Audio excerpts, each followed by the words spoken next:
Hey, how's it going? It's Neil from the Pentatonic Way. In this video, we're going to talk a bit about practicing your bends and making sure your intonation is spot on. So let's check it out.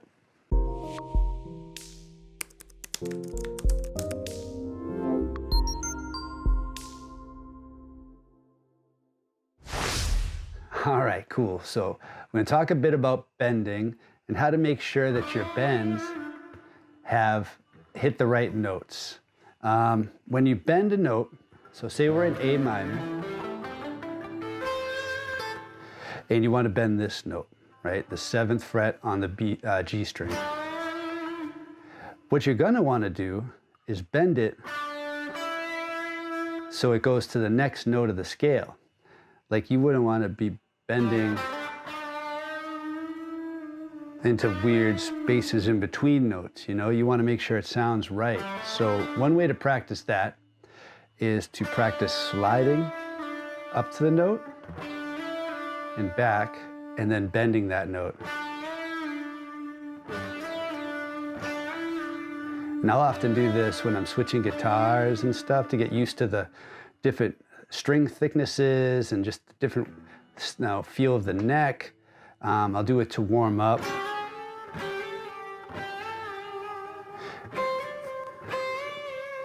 All right.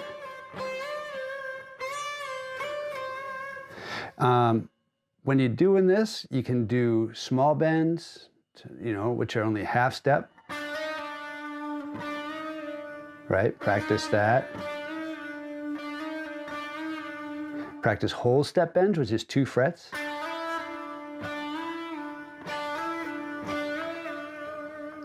Practice minor 3rd intervals, which is 3 frets.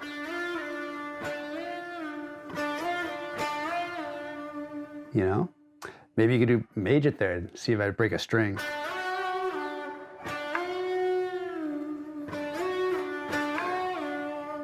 Pretty cool.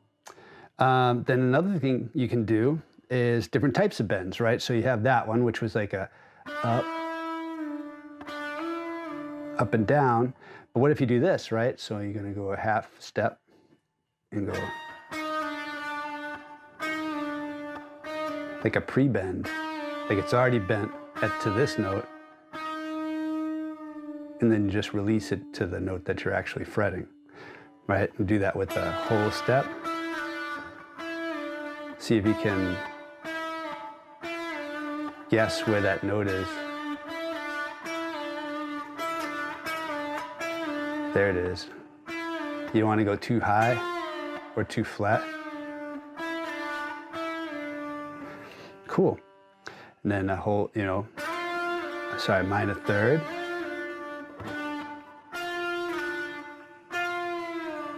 That sounds cool. Practice on different strings, because the different thicknesses will require you to bend more or less, Try on different spots of the neck. So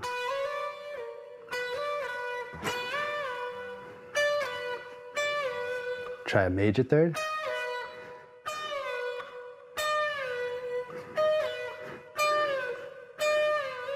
I feel like I'm gonna break a string.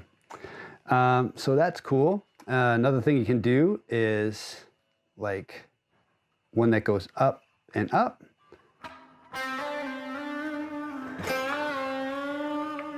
And do a little vibrato at the end. A little vibrato at the top of your bend.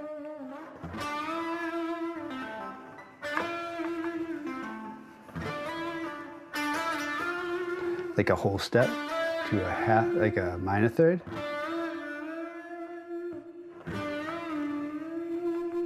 Pretty cool, right? Let me think. Are there any other bends? So when you're bending, the actual physical part of it, everybody tends to put their thumb up here, which is great for creating some sort of leverage that you can use to really bend those strings.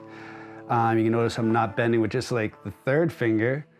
You can have whatever fingers are behind that finger act as helpers to help push that up there. With your middle finger, you'd have your index behind there. With your pointer finger, you're kind of stuck. You just have to kind of power it through. You can also bend down using this as sort of like a fulcrum, your knuckle here.